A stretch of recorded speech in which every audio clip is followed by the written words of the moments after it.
본문 말씀이 13장 1절부터가 아니라 12장 25절부터 읽습니다. 그래서 13장 12절까지 읽겠습니다. 같이 읽겠습니다. 시작. 바나바와 사울이 부조하는 일을 마치고 마가라 하는 요한을 데리고 예루살렘에서 돌아오니라. 안디옥 교회에 선지자들과 교사들이 있으니 곧 바나바와 니게르라는 시몬과 구레네 사람 물기오와 분봉왕 헤롯의 젖동생 마나엔과 및 사울이라. 주를 섬겨 금식할 때에 성령이 이르시되 내가 불러 시키는 일을 위하여 바나바와 사울을 따로 세우라 하시니 이에 금식하여 기도하고 두 사람에게 안수하여 보내니라. 두 사람이 성령의 보내심을 받아 실루기아에 내려가 거기서 배 타고 구브로에 가서 살라미에 이르러 하나님의 말씀을 유대인의 여러 회당에서 전할세 요한을 수행원으로 두었더라. 온 섬 가운데로 지나서 바보에 이르러 바예수라는 유대인 거짓 선지인 마술사를 만나니 그가 그가 총독 서기오 바울과 함께 있으니 서기오 바울은 지혜 있는 사람이라. 바나바와 사울을 불러 하나님의 말씀을 듣고자 하더라. 이 마술사 엘루마는 이 이름을 번역하면 마술사라. 그들을 대적하여 총독으로 믿지 못하게 힘쓰니 바울이라고 하는 사울이 성령이 충만하여 그를 주목하고 이르되 모든 거짓과 악행이 가득한 자요 마귀의 자식이요 모든 의의 원수여 주의 바른 길을 굽게 하기를 그치지 아니하겠느냐.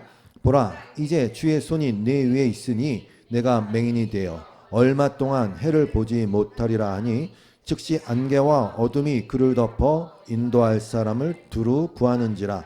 이에 총독이 그렇게 된 것을 보고 믿으며 주의 가르치심을 놀랍게 여기니라. 네, 오늘 본문이 어떻게 이어지는지 상황 설명을 조금 해야 할 것 같습니다. 오늘 본문의 내용은 주로 13장인데 내용상으로는 사실 11장에서 13장으로 연결되는 것입니다. 그리고 사실 12장 마지막 절은 13장에 포함되는 것으로 보아야 됩니다. 우리가 그렇게 읽었습니다.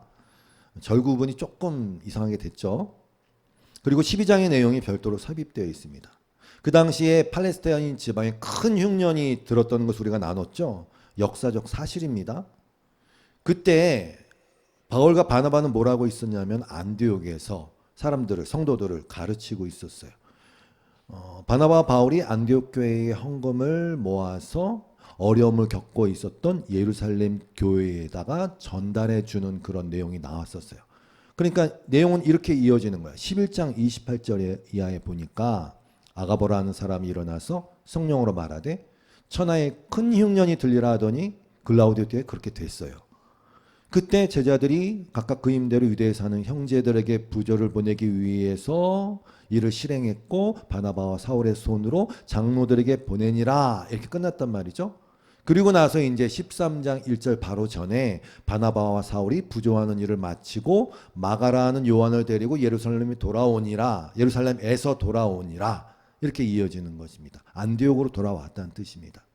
그리고 그 11장과 13장 사이의 내용이 뭡니까? 12장에서 야고보 사도의 순교와 베드로가 투옥되었다가 주님의 도우심으로 탈출하는 내용이 중간에 삽입되어 있었습니다. 그러니까 느낌이 뭐냐면 12장의 내용이 어떤 하나의 분수령이 돼서 다른 것으로 이렇게 넘어가는 어떤 뉘앙스를 풍긴단 말이죠.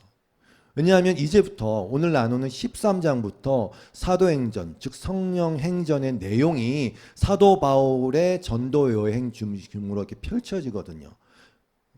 카메라가 이렇게 사도 바울 쪽으로 이렇게 틀었단 말입니다. 그래서 제1차 전도 여행이 시작됩니다. 그러니까 유대인 중심의 예루살렘 중심의 유대인 사도 중심에서 그들 중에 야고보가 순교하고 베드로가 투옥하고 탈출하는 그 이야기는 그들의 사역에 대한 어떤 안 했다는 뜻이 아니라 어떤 설명을 일단락하는 뉘앙스를 주고 나서 이제 바울의 이야기로 넘어간다는 뜻입니다.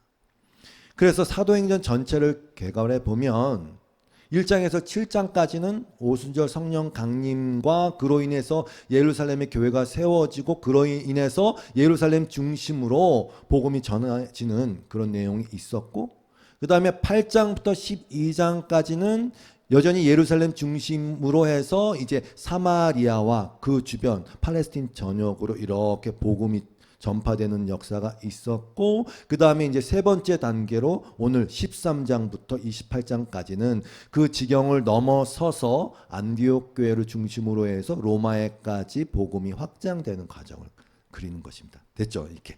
그럼 이게 결국 뭡니까? 주님의 말씀이 이루어졌다는 뜻입니다. 오직 성령이 너에게 임하시면 너희가 권능을 받고, 그래서 그대로예요. 예루살렘과 그 다음에 예루살렘의 그 주변 유대와 그 다음에 사마리아와 그 다음에 이제 땅끝까지. 바울의 1차 전도 여행은 AD 47년에서 49년까지 이루어졌어요. 약 2년이 걸렸고, 그 여행의 그 경로 길이는 약 2,300km였다고 이야기합니다. 그 여기 저기 보면 빨간색으로 이렇게 줄이 그어져 있는 것이 1차 전도 여행이죠. 안 보이실까봐 제가 확대판도 갖고 왔습니다. 이렇게 빨간색으로 이렇게 그려진 것이 1차 전도 여행의 경로였어요. 그리고 제가 그 녹색으로 동그라미 이렇게 쳤죠. 그게 오늘 본문에 나오는 지역들 배경입니다. 이게. 자, 그래서 한번 보면 그 1차 전도 여행의 중심지가 대상 지역은 지중해 동부 쪽에 위치한 섬인 구브로, 보이시죠? 구브로 가운데, 바다 가운데 있는 섬 구브로와 남부 갈라디아 지방이었어요. 그 주 무대였습니다. 거기가.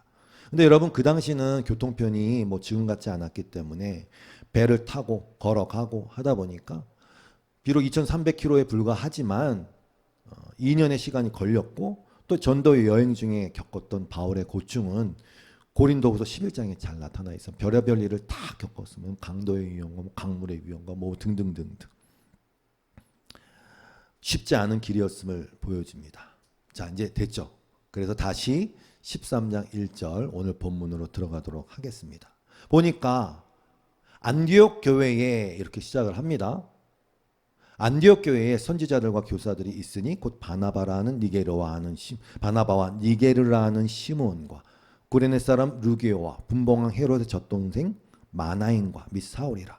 주를 섬겨 금식할 때에 성령이 이르시되 내가 불러 시키는 일을 위하여 바나바와 사울을 따로 세우라 하시니 이에 금식하며 기도하고 두 사람에게 안수하여 보내니라. 이방인의 선교가 이제 본격적으로 시작됐는데 그 중심축은 예루살렘 교회가 아니라는 것입니다. 안디옥 교회입니다. 여러분, 예루살렘 교회는 이방인들을 선교하기에는 아직 여전히 부족하다 할까요? 유대주의적 성향이 남아 있었고 여전히 율법주의적 내성이 남아 있었어요. 그들 성도가 구원을 못 받았다는 뜻이 아니라, 그래서 제가 내성이 남아 있다는 표현을 쓴 겁니다. 그 내부적 한계를 갖고 있다는 뜻입니다. 여전히 이방인을 보면 지식적으로는 또 결심은 잘 돼야지 하지만 여전히 꺼림칙한 부분이 있단 말입니다. 그게 잘 안 없어지죠. 그러므로 여러분, 교회를 세우시고 복음을 전하게 하시는 역동성은 주님께 있는 것입니다. 주님이 일하시는 거예요. 예루살렘 교회가 일하는 게 아닙니다. 우리가 계속해서 강조하는 것이 뭡니까? 인간의 본성 중에 하나가 인간들 스스로를 강하게 해서 그것으로 성을 쌓아서 만족하려는 경향성이 강하다는 말씀 늘 나누지 않습니까? 하나님은 바로 그 바벨탑을 무너뜨리듯이 그 모든 시도를 무너뜨립니다. 하나님을 의지한 것 외에 모든 의지하고 힘삼으려는 것을 우리는 우상이라 부르는 것입니다. 그러니까 여러분이 우상하면은 그저 저 멀리 있는 뭐 이상한 신상이나 무슨 이런 것들만 생각하시지 마시고, 그 우상이 바로 이 제도적 교회, 저는 주님의 교회를 말하는 게 아닙니다. 지금 이렇게 가시적 교회, 건물의 교회, 또 인간들이 이제 막 모이지 않습니까? 사람들이 모이는 인간 모임으로서의 교회도 그 범주에서 벗어나지 않을 수 있다는 것을 늘 깨어 있어야 된다는 것입니다. 여러분, 힘을 가진 교회는, 제도적 교회는 이상하게 타락으로 갈 수밖에 없어요. 여러분, 중세 시대를 암흑기라고 부르지 않습니까? 근데 중세의 그 천년의 기간만큼 기독교가 그렇게 번성하고 온 세상을 지배하고 온통 삶을 다 채웠던 적이 사실 없습니다. 여러분 그때는요 그냥 믿으라 그러면 애들도 그냥 믿었어요. 그냥 뭔지 모르고 하여튼 다 믿었어요. 모든 학문과 정치와 문화까지 싹 다 교회가 지배했어요. 뭐 대학을 설립하고 엄청난 학문적 건축 예술 뭐 이런 거 다. 그리고 언어도 성경을 다 라틴어로 했으니까 하나의 언어로 예배를 드리고 모든 사람이 요람에서 무덤까지 다 교회를 통해서 살았던 기간이 바로 그 시간 그 기간이었어요. 뭐 건축 양식, 고딕 양식 막 교회 막 그렇게 교회 음악 뭐 이런 거죠. 지붕은 붉은색으로 통일됐어요. 왜? 보혈 뭐 이런 거죠 다. 여러분 그때는요 교회당의 종소리에 따라서 사람들이 기상하고 잠들었다 그럽니다. 다 모든 삶의 중심이 교회였어요. 근데 그때만큼 특히 성직자의 타락이 극심한 적이 없었어요. 아무 시대였다니까요. 그래서 사실 중세의 교회는 계시 의존적, 말씀 의존적 교회가 아니라 무슨 인문학적 종교, 문화적 종교 오히려 그쪽으로 더 나갔단 말입니다. 왜? 이유가 있어요. 그때는 성경 중심이 아니었거든. 그러니까 라틴어라면 뭐 성례전에 참석하고 뭐 신부들이 뭐라 하는데 무슨 얘기인지 몰라. 그냥 하는 거예요. 그냥 하는 거예요. 그래서 얼핏 생각하기에 사람들이 생각하기에 야 교회가 이 나라를 주무를 정도로 힘을 키운다면 이 나라가 하나님의 나라가 되지 않겠냐? 아니요. 아닙니다. 교회가 중세처럼 그 천년의 기간 동안 경험했지만 싹 다 까먹었어요. 교회가 나라를 주무르기 시작하면 그 권력의 욕망과 지배하고자 하는 사악함이 교회를 주무르게 될 거예요. 하나님의 나라를 모르는 거예요. 그것은. 부자는 즉 세상의 힘을 의지하는 자는 천국에 못 갑니다. 믿음 자체가 그런 거 아닙니까? 하나님의 나라는 겨자씨 같고 빵 속에 누룩 같아서 보이지 않는 거예요. 그런데도 불구하고 이것이 보이지 않았는데 어느 날 갑자기 정말 수많은 새들이 깃드는 커다란 나라처럼 영원한 나라가 우리에게 다가온다니까요. 십자가 같이 비쳐나가고 약하게 보이는 거예요. 보기에는 세상이 보기엔 그런 게 원래 교회입니다. 그러니까 여러분 지금 예루살렘 교회도 없고 선교 중심 기지 역할을 했던 안디옥 교회도 지금 없어요. 사라졌어요. 그럼 하나님의 교회가 사라진 것입니까? 아니에요. 하나님의 교회는 역사 내내 면면이 다 흐르고 있어요. 믿음의 사람들은 정말 신기하게도 하나님의 보호 아래 그 계보를 계속 이어 내려오고 있어요. 세상의 힘이나 능력 방정식과는 전혀 다르게 하나님의 나라가 풀리기 때문에 음부의 권세가 이기지 못하는 거예요. 그러니까 사단이 막 예를 들어서 뭐냐 인수분해 이런 거 하고 있는데 하나님의 나라는 미적분의 나라라니까요. 풀 수가 없는 거예요. 이길 수가 없는 거예요. 그것 때문에 음부의 권세가 이길 수 없는 것입니다. 그러니까 성도 여러분, 그건 개개인도 마찬가지예요. 저와 여러분에게만 있는 약점들이 있어요.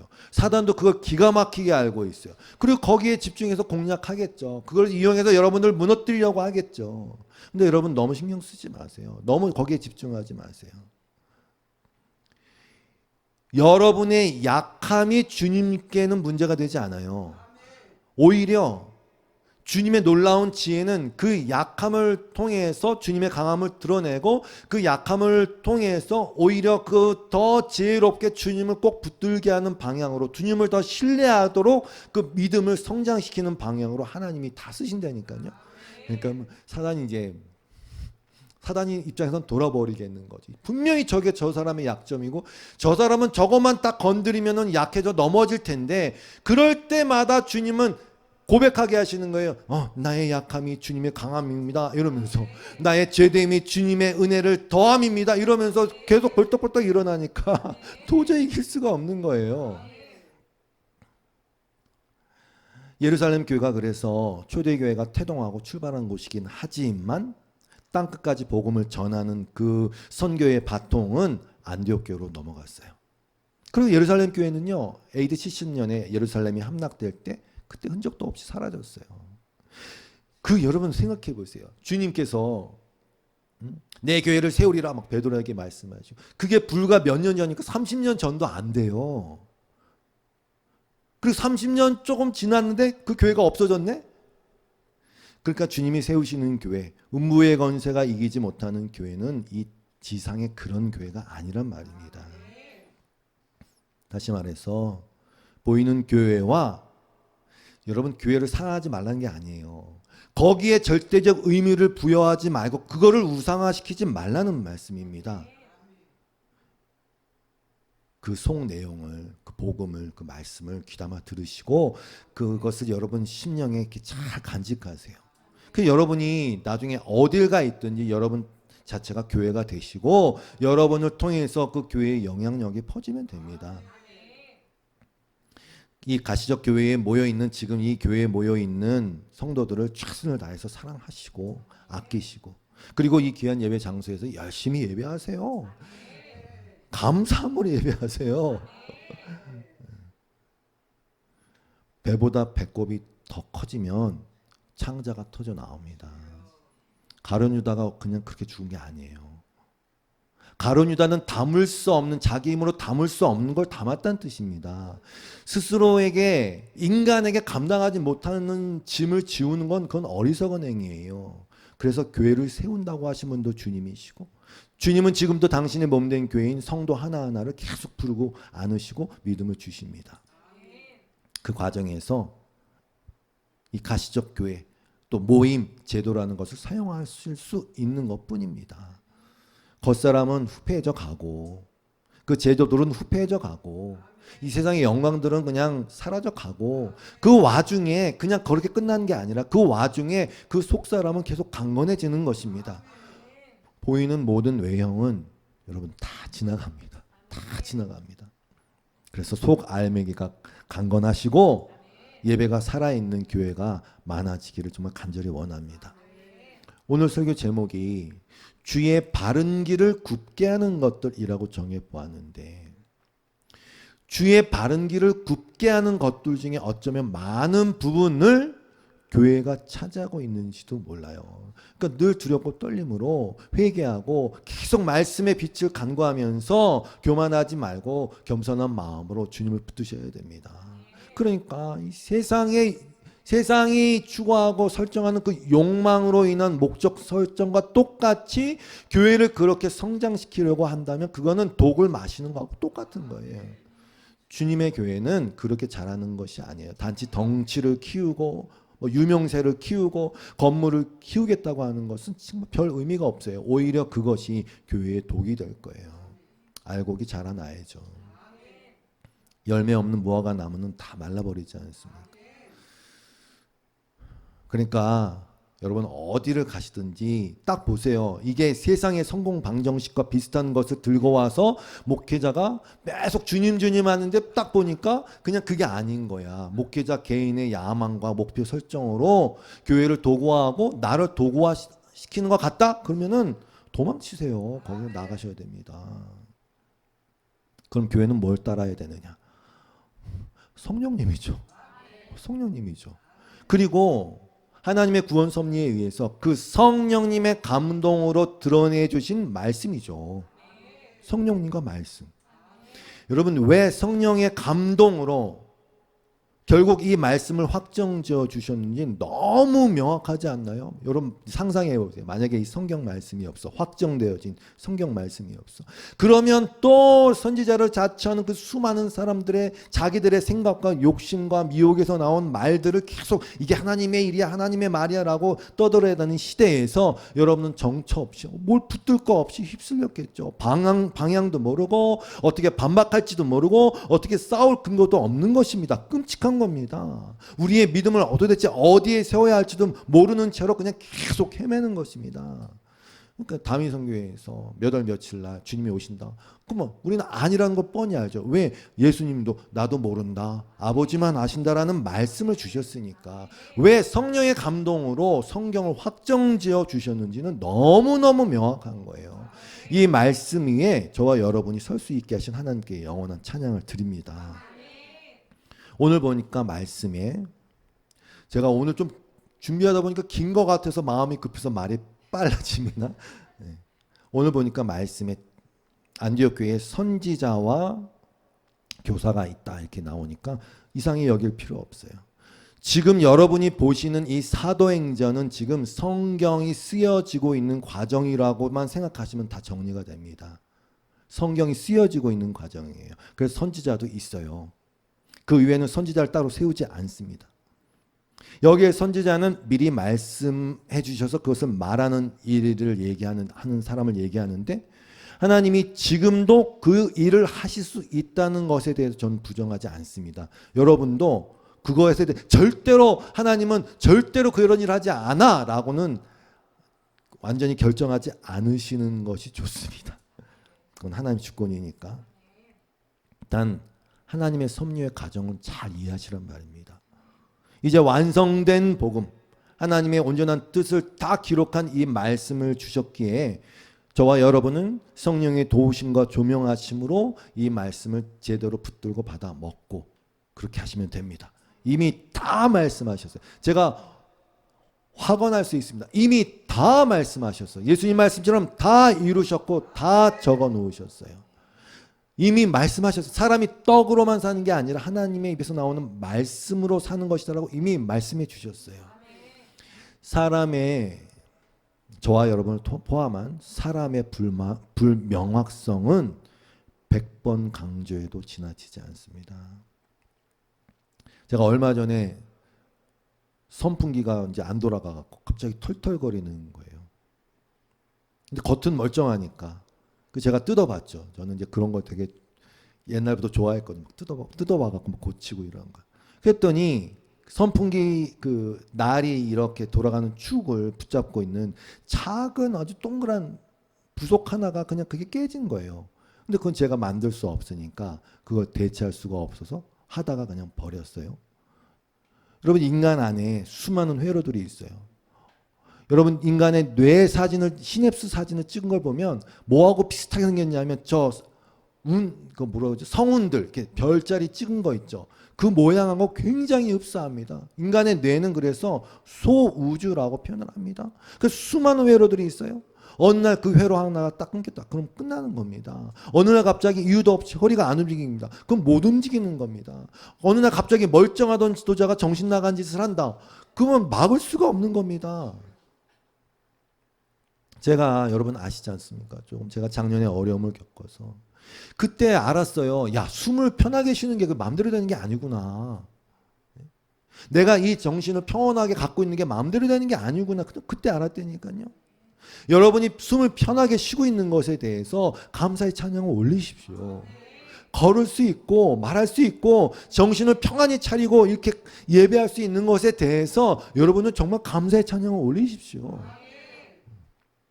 이건 기적 같은 일입니다. 이게 은혜입니다. 이렇게 말하고 싶은 건 이거예요. 인간이란 존재가 위대한 듯 보이고 정말 제가 이거 계속 챙겨보는 거 아닙니다, 여러분. 어느 날 그 뭐예요? 그 군인들 나와서 하는 거 뭐지 그거? 네? 강철 부대를 봤어요. 그 우리나라의 제일 최강 군인들 나오는 거란 말이죠. 그래서 막 부대별로 뭐 특수부대들이 쫙 나와갖고 서로 막 경험을 하고 뭐 작전도 펼치고 이게 막 구덩이 같은 데 들어가서 막 싸우기도 합니다. 근데 보니까 제일 강력한 사람이 딱 나와서 이제 교대로 싸우는데 한 사람하고 싸우니까 얘 힘이 다 빠졌어. 그냥 두 번째 나오니까 정말 강한 사람 같은데 그 두 번째 사람 나오니까 아무리 강한 사람도 한 번 싸우고 나니까 힘이 다 빠진 거예요. 그러니까 여러분 곰곰이 생각해 보십시오. 왜 인간은 8초대로 100m를 달리는 사람이 안 나올까 영원히? 왜 인간은 3m 넘는 사람이 안 나올까? 왜 인간은 높이뛰기를 왜 2m 수준에서 계속 할까? 왜 인간은 아무리 무거운 바벨을 들려고 해도 세계 기록이 쉽게 깨지지 않는 걸까? 위대한 듯 보이지만 한없이 나약한 풀과 같고 질그릇 같은 존재가 맞아요. 그건 나이가 들면서 더 하나님이 은혜로 더 진실되게 느끼게 되어 있어요. 그러니까 믿음의 근거를 인간에게 두면 큰일 납니다. 하나님이 붙드시는 일반적 은혜로 일단 이렇게 딱 기동하면서 움직이면서 사람들이 살고 있는 것이고, 성도들은 제정신으로 즉 믿음으로 하나님을 바라보고 살 수 있는 것은 하나님의 붙드심과 은혜 때문이에요. 100% 그렇습니다. 100% 그렇습니다. 그래서 교회는 예루살렘 교회건 안디옥 교회건 그건 중요한 게 아니에요. 교회는 무조건 성령 따라가고 말씀 따라가는 거예요. 확정된 말씀, 영원한 말씀을 따라가는 거예요. 목회자를 따라가는 것도 사실 아니에요. 교회의 비전을 따라가는 것도 아니에요. 정말 원론적인 얘기를 계속 강조해 말씀드리지만 1층 이외에 2층 쌓는 겁니다. 정말 교회는 계속해서 성령님을 따라가고 존중하고 그 성령의 감동을 쓰여진 말씀을 따라가는 것입니다. 그래서 오늘 본문을 보니까 안디옥 교회에서 바나바와 바울을 파송할 때 그건 사람의 계획이 아니었어요. 보세요. 주를 섬겨 금식할 때가 먼저 나와요. 주를 섬겨 금식할 때 성령이 그렇게 하라고 말씀하신 거예요. 여기 순서가 굉장히 중요합니다. 이런 게 아니에요. 야, 다른 교회 보니까 야, 우리도 선교사 좀 파송해야 되겠다. 자, 이제부터 주님을 열심히 섬기고 금식해가 아니라 그냥 주를 섬기고 금식하는 과정에 야, 이렇게 해라라는 성령의 말씀이 있었다는 뜻입니다. 기본을 먼저 하고 있으라는 얘기입니다. 교회의 기본을 먼저 하고 있으라는 얘기입니다.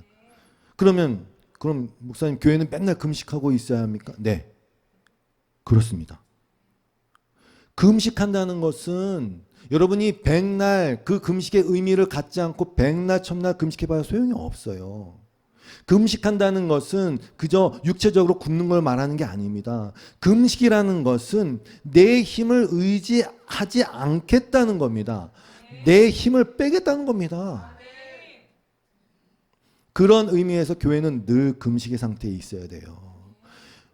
우리의 문제는 다른 데 있지 않아요. 우리의 문제는 우리의 힘이에요.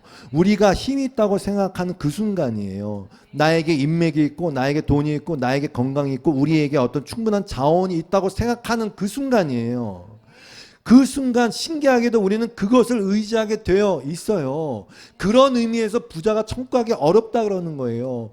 비록 돈이 많아도 권력이 있어도 영향력이 있어도 그걸 의지하지 않는 사람은 천국 갑니다. 그에게는 하나님의 은혜가 더 부어진 것 같아요. 제가 야곱을 쳐서 야곱의 힘의 근원인 거기를 쳐서 쳐 부수고 비로소 하나님이 이스라엘이라는 이름을 주셨잖아요. 이 야곱의 얘기는 개인의 얘기가 아니에요. 힘과 술수를 쓰면서 그것을 자기 힘으로 삼던 자리에서 하나님이 끌어내 주셔야 우리가 삽니다. 그리고 그게 이스라엘, 그게 즉 승리예요. 즉 내가 죽어야 승리라니까요. 약해져야 강해지는 거고 죽어야 사는 것이고 십자가를 바라보고 십자가를 따르고 십자가를 져야 영광을 볼 수 있는 겁니다. 그냥 성경의 일관적인 가르침입니다. 왜? 그게 바로 믿음의 모습이니까. 믿음은 이런 것이니까. 결국 그냥 이거예요. 인간을 자기를 힘삼으려는 자와 하나님이 오직 힘이라고 고백하는 사람들의 충돌, 그게 이 세상과 믿음의 충돌의 전부입니다. 다른 거 없어요. 복잡할 거 하나도 없어요. 너는 누구를 의지할 것이냐? 너는 생명이 어디 있다고 생각하냐? 너는 가치가 어디 있다고 생각하냐? 거기 있는 거예요. 그러므로 금식은 그냥 나에게는 힘이 없습니다. 하도 말만 해도 다 힘이 안 빠지니까 힘을 빼는 거라니까. 한 열흘 굶고 3일 굶고 이틀 굶고 꼴딱꼴딱 하면서 야, 이게 내가 정말 내 힘이 아무것도 아니구나. 아시잖아요. 꼬박꼬박 일주일에 2번씩 금식한 이 자들. 누가복음 18장 12절에 나는 일에 2번씩 금식하고 등등등등.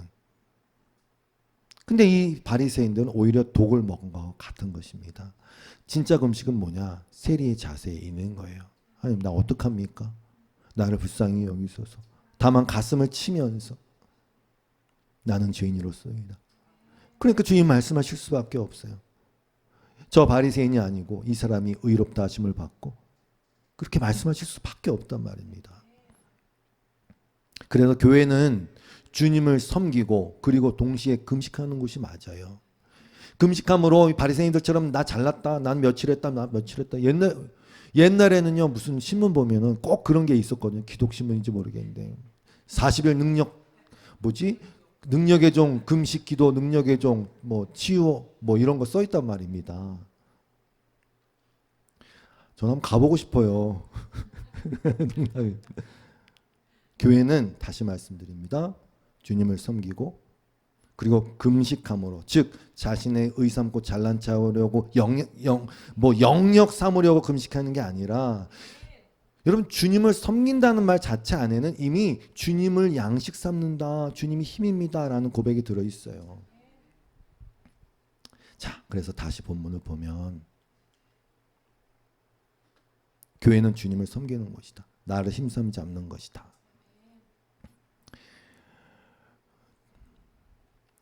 여러분 그런데 중요한 것은 금식을 그래도 하는 거예요.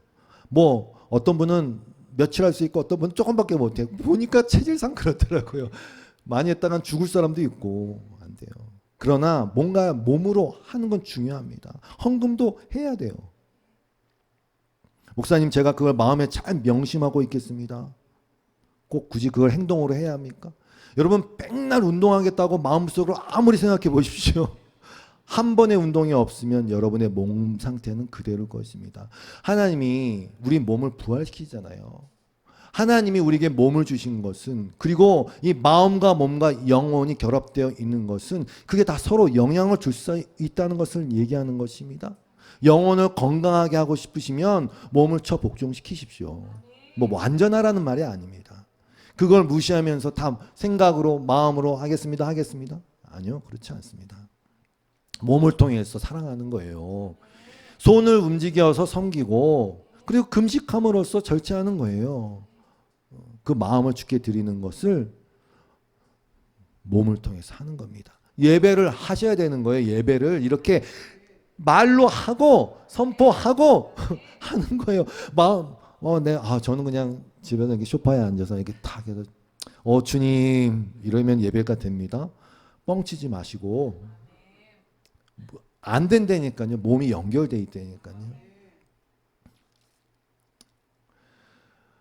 자, 그래서 안디옥 교회에서는 선지자와 교사들이 바나바와 사울 외에도 더 있었어요.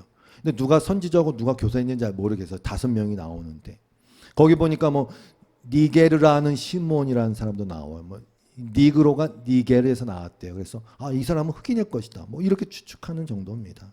그리고 뭐 헤롯의 젖동생이라고 표현된 단어는 뭐냐면 이 마나엔의 어머니가 유모였던 것 같아요. 헤롯의 유모. 같이 자라면서 어머니의 젖을 같이 먹었던 사람이었던 것 같습니다. 아무튼 그렇게 해서 바나바와 바울을 파송합니다. 4절 5절 말씀입니다.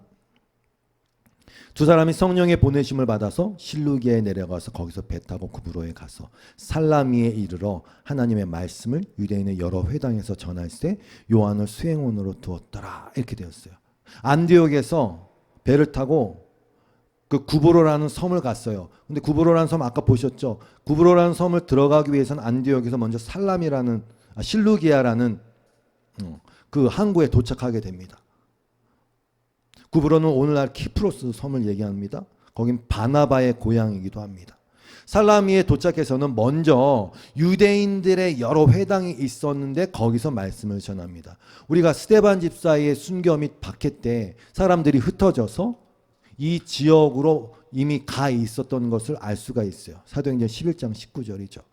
스데반의 일로 일어난 환란으로 말미암아 흩어진 자들이 베니게와 구브로와 안디옥까지 이르러 유대인에게만 말씀을 전하는데, 그래서 먼저 바울과 바나바는 회당에서, 유대인의 회당에서 말씀을 전했습니다. 저는 이 부분이 중요하다고 말씀을 드렸어요. 왜? 그들이 전하는 예수 그리스도는 갑자기 툭 나타난 예수가 아니라, 그리스도가 아니라 바로 그 그리스도여야 한다고 말씀드렸어요. 구약이 얘기한 그 그리스도. 그래서 이들이 전도했을 때는 분명히 구약 성경을 근거로 해서 니들이 읽고 있던 이 메시아가 바로 예수다라고 전했을 것입니다. 이게 왜 중요하다 그랬습니까? 성경이 말하고자 하는 것은 하나님의 어떠하심을 드러내는 것입니다. 그것 하나님의 영광을 드러내는 것입니다. 그 안에 가장 큰 영광을 드러내는 것이 저와 여러분을 구원하시고 그것을 위해서 당신을 주신 것이죠. 그럼에도 불구하고 성경의 목적은 하나님의 어떠하심을 드러내는 것입니다. 하나님을 알게 하는 것입니다. 그래서 구약에 얘기했던 그 그리스도가 이렇게 왔다. 약속을 지켰다. 하나님은 신실하시다. 하나님의 말씀은 변치 않는다. 그게 하나님이다 라는 것을 아는 게 더 중요하다는 것입니다. 나의 생명을 구원하시고 당연히 중요하죠. 그냥 죄송한 말씀이지만 그것보다 더 중요한 것은 하나님의 영광을 드러내는 것입니다.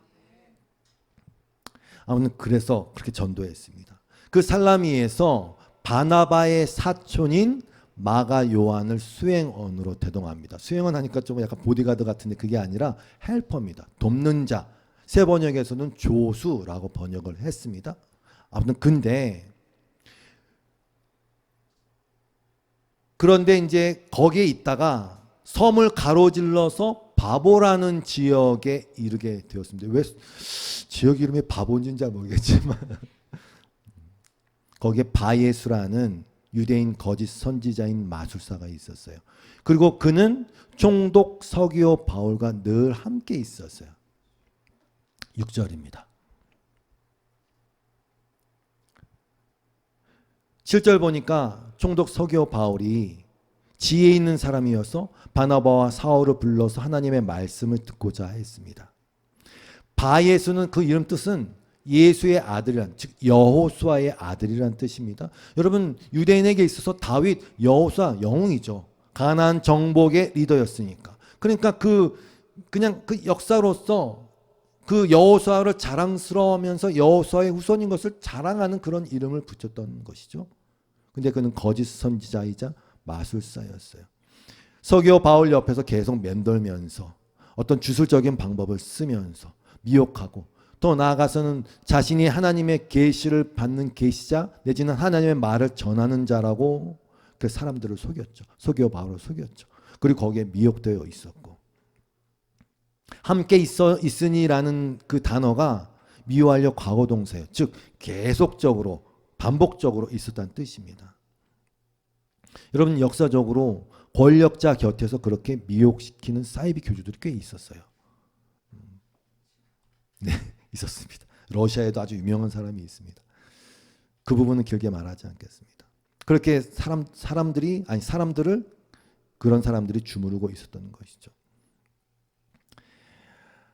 그 서기오 바울이 지혜롭다 그랬지 않습니까? 지혜 있는 사람이다. 물론 그의 지적 능력이 뛰어나고 생각이 깊은 사람이었을 수도 있지만 여러분 지혜라는 것은요. 이렇게 생각하시면 편합니다. 지혜는 가장 중요한 것이 무엇인지를 깨닫는 것이다. 그래서 시편 14편 1절에서 어리석은 자는 그 마음에 이르기를 하나님이 없다 하는도다 이렇게 얘기하는 거예요. 즉 지혜라는 것은 정말 중요한 것이 있을 것이다. 예를 들어 영원이라는 것이 있을 것이다. 하나님이라는 분이 있을 것이다 라는 그런 마음으로 기울어지게 하는 게 지혜거든요. 그래서 서기오 바울은 지혜 있는 사람이었어요. 복음을 듣고자 했어요. 근데 바예수가 방해를 한 것이죠. 8절입니다. 이 마술사 엘루마는 이게 번역하면 마술사입니다. 그들을 대적하여 총독으로 믿지 못하게 힘썼어요. 계속 복음을 전한 것을 방해하고 뭐 말씀을 듣고 오면 이거는 아니야 이런 거야 뭐 이렇게 했겠죠. 이 모습에 사도 바울은 분노를 하게 됩니다. 13장 9절 말씀이요. 바울이라고 하는 사울이 성령이 충만하여 그를 주목하고 그랬어요. 사실은 새 번역에서는 노려보고 이렇게 번역을 했어요. 노려보고. 이제 처음으로 바울이라는 이름이 등장하고 이제 앞으로 계속 바울이라는 이름이 쓰입니다. 왜? 로마식 이름이 아무래도 접근하기 편할 테니까요. 아무튼 노려보고 그리고 10절 말씀에 번역에서 개역에 지금 빠져 있지만 오라는 감탄사가 붙어 있어요.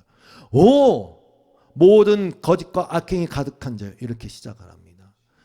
사도 바울이 분노한 거예요. 탄식으로 그를 꾸짖는 겁니다. 너는 사기꾼이다. 속임과 악행으로 가득한 자다. 너는 사기꾼이다. 너는 마귀의 자식이다. 이렇게 얘기합니다. 이 저주는 바리새인들에게 예수님의 한 저주와 그 맥을 같이 하거든요. 요한복음 8장 44절 이하에 보면 예수님이 바리새인들에게 그래요.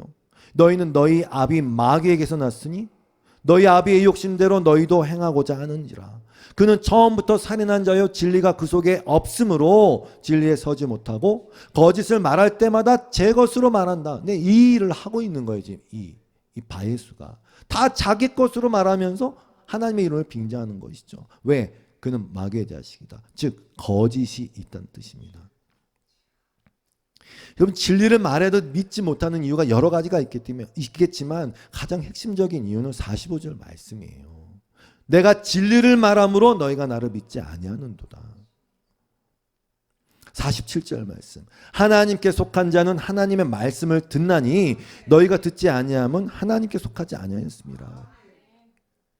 예수님이 이 바리새인들을 마귀의 자식이라고 표현하면서 그들이 한 일을 뭐라 그러셨습니까? 여기 잘 나와 있습니다. 마태복음 23장 15절에요.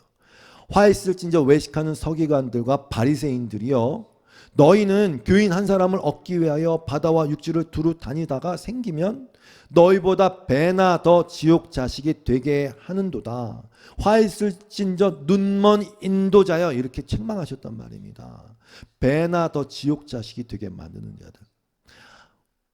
주위의 바른 길을 굽게 하다 해서 그 굽게의 뜻은 디아스트레포라는 단어인데 그것은 벗어나게 하고 있는, 또는 곡해하고 있는, 또는 구부리고 있는, 이런 뜻이거든요. 지금 바리새인들 지금 그 역할을 하고 있었다는 뜻입니다. 그들 스스로가 지혜롭다 생각하고 하나님의 말씀을 전한다고 생각하지만 사실 그들 자기의 것으로 늘 얘기하고 있었던 것이고, 더 심각한 것은 진짜 말씀이 그냥 붙일 것도 없어요. 진짜 말씀이 전해졌다면 그 사람이 하나님을 만날 수 있던 모든 기회를 잊어버리게 빼앗은 거예요. 왜? 또 지옥 자식이 되게 만들었으니까, 곡해해서. 여러분 아시잖아요. 예수님은 온유하고 겸손하신 분입니다. 그리고 정말 도살장에 끌려가는 양 같은 분이세요. 뭐 때리면 맞고 뭐 반항도 하지 않아요. 그런데 그 예수님, 온유하고 겸손하신 분이 바리새인들을 향해서 맹렬한 저주를 퍼부으셨다는 걸 기억하셔야 돼요. 사도 바울도 마찬가지요. 그 스스로가 가장 작은 자라고 여기고, 나는 8달도 못해서 태어난 사람 같아. 나는 부족해. 난 가장 작은 애야. 그런 모습을 보여줬어요. 그리고 물 같은 사람이었어요. 나는 유대인에게는 유대인처럼, 헬라인에게는 헬라인처럼, 믿음이 적은 사람에게는 난 믿음이 적은 사람처럼 해서 오직 그리스도만 전하면 된다. 그런 사람인데 이 바울이 이렇게 분노를 내뱉는단 말입니다. 이 상황에서 우리가 시간이 많이 가서 갈라디아서 1장 8절에 나오지 않습니까? 하늘로부터 온 천사라도 우리가 전한 복음 외에 다른 복음을 전하면 저주를 받을지어다. 반복해서 저주를 받을지어다, 저주를 받을지어다. 격앙돼서 분노하면서 저주를 퍼붓지 않습니까? 갈라디아서 5장 10절 말씀도 마찬가지예요. 여기 나와 있어요. 나는 여러분이 다른 생각을 조금도 품지 않으리라는 것을 주님 안에서 확신합니다. 그러나 여러분을 교란시키는 사람은, 곡해하는 사람은, 그 길을 어그러뜨리는 사람은 누구든지 심판을 받을 것입니다. 바울 아시지 않습니까? 함부로 판단하지 아니하고 함부로 정죄하지 않아요. 그러나 이 일만큼은 예수님처럼 똑같이 분노하며 격앙돼서 이 교란시키는 사람에 대해서 저주를 퍼붓지 않습니까? 심지어 어떻게? 11절 보세요. 내가 할례를 전한다면, 즉 무슨 얘기입니까? 할례가 뭡니까? 그리스도의 십자가로 다 이루신 것, 하나님의 전능하심으로 다 이루신 것, 그 믿음이 온전히 주께 있다는 그 고백 말고 인간에게 아직도 가능성이 있다, 할례를 하면 좋다, 이것이 의에 도움이 된다라고 하는 것을 내가 전한다면 너희에게 십자가의 거리낌이 없겠지. 내가 그걸 모르는 게 아니다라는 뜻입니다. 지금도 마찬가지예요. 십자가만을 전하는 건 여전히 어리석은 거예요. 안 와요. 사람이 안 간단 말입니다. 거기서 야, 네가 진짜 가치가 있기 때문에 하나님이 너를 위해서까지 하나님이 목숨을 버리시는, 너는 그런 존귀한 존재다, 그런 얘기를 해줘야 거리낌이 없어지겠지 않겠습니까? 지금 그걸 얘기하고 있는. 그러니까 다 잘 어떻게 합니까? 교란시켜서 곡해해서 이 말씀을 다 이렇게 비틀어 갖고 그에게 얘기해주면 기분 좋겠죠. 그래도 뭐 위로를 받을 거예요. 이 세상 살아가기 쉽지 않은 세상에서 그래 이 자존심을 지키자. 뭐 그래 나는 여전히 괜찮은 사람이야.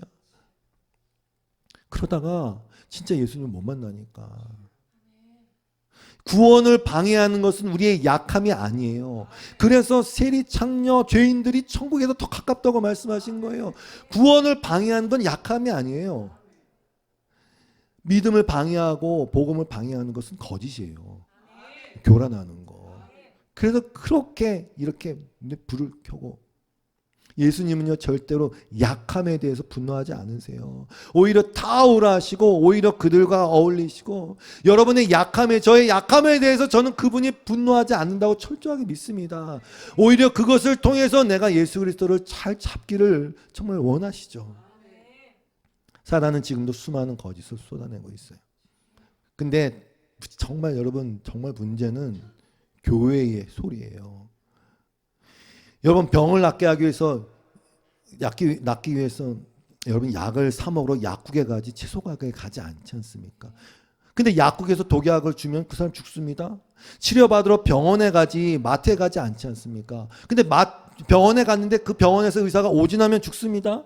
복음을 들러 예수에 대해서 알려고 교회에 가지 헬스장 가지 않지 않습니까? 그런데 그 교회에서 이걸 곡해서 얘기하면 그 사람 죽습니다. 그래서 교회에 더 큰 심판이 있을 것 같다는 것입니다. 결국 사도 바울의 그 저주의 말대로 이루어져서 11절 보라 이제 주의 손이 내 위에 있으니 네가 맹인이 되어 얼마 동안 해를 보지 못하리라. 즉시 안개와 어둠이 그를 덮고 인도할 사람을 두루 구하는지라. 그렇게 자기 속에 있는 것으로 자기 것으로 얘기하며 내가 맞다 내가 진리다 얘기하는 그것이 사실은 맹인이었다는 것을 보여주는 것입니다. 우리가 몇 번 나눴던 예수님의 말씀처럼 요한복음 9장 39절 이하의 말씀처럼 너가 맹인이었더라면 즉 우리는 사실 볼 수 없는 자라는 것을 인정했더라면 너가 죄가 없어지고 사해지고 주님을 만날 수 있는 기회가 있겠지만 너가 계속 본다고 하니 너의 죄가 그대로 있는 것이다. 그것을 보여주는 것입니다. 여러분 결론을 맺겠습니다. 우리가 교회의 기본을 잊지 말았으면 좋겠어요. 교회는 주님을 높이고 예배하고 주님을 선포하고 주님을 섬기고 주님을 의지하는 곳입니다. 그리고 성령 하나님이 주도하시는 곳입니다. 그리고 내 힘을 빼는 곳입니다. 힘을 빼는 정도가 아니라 나는 죽은 자의 힘을 선포하고 내 안에 이제 내가 산 게 아니라 그리스도가 살아계시다고 고백하는 것입니다. 이상하게도 모든 다른 것들은 잊어도 되는데 기본을 잊으면 죽습니다. 왜곡되거나 흔들립니다. 잘 나가다가 옆길로 새게 됩니다. 여러분 그러니까 교회라는 것이 도대체 무엇과 싸워야 하는지를 잘 생각해 보시란 말입니다. 교회가 도대체 무엇에 대해서 분노하고 경각심을 가져야 하는지를 잘 생각해 보는 시간 되시길 바랍니다. 괜히 애매한 대상들 욕하지 마시고 정말 잘 지켜내야 할 것이 무엇인지를 곰곰이 성령의 도우심과 조명으로 내가 다시 한번 마음에 잘 새기고 정리가 되셨으면 좋겠어요. 그리고 개인적으로 여러분 한 분 한 분에게 여러분의 신앙을 굳게 만들어서 주님의 바른 길을 굳게 만드는 것은 무엇인지도 한번 생각해 보십시오. 여러분이 이 원리는 아주 단순한 원리인데요. 바라봄의 법칙이라고 여러분이 계속 세상을 바라보고 있으면 아무리 뛰어난 사람도 그냥 세상화 될 수밖에 없어요. 아마 그게 여러분이 계속 그걸 보고 있으면 그게 옳은 것이라고 느껴질 수밖에 없어요. 그건 법칙입니다. 법칙. 저는 이 시간에 다시 한번 저와 여러분을 주님의 이름으로 축복합니다. 거기서 나와서 밖에서 봐야 보입니다.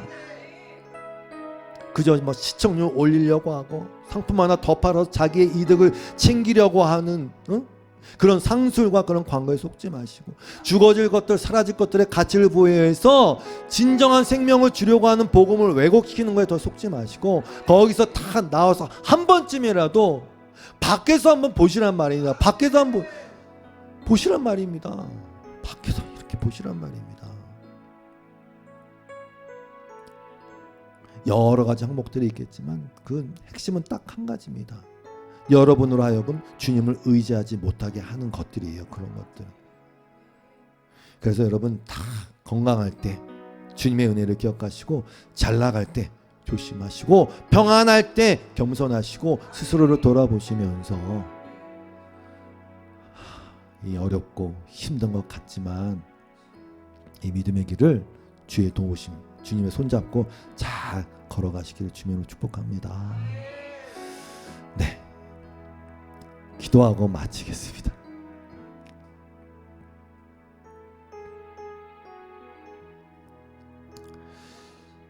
하나님 아버지,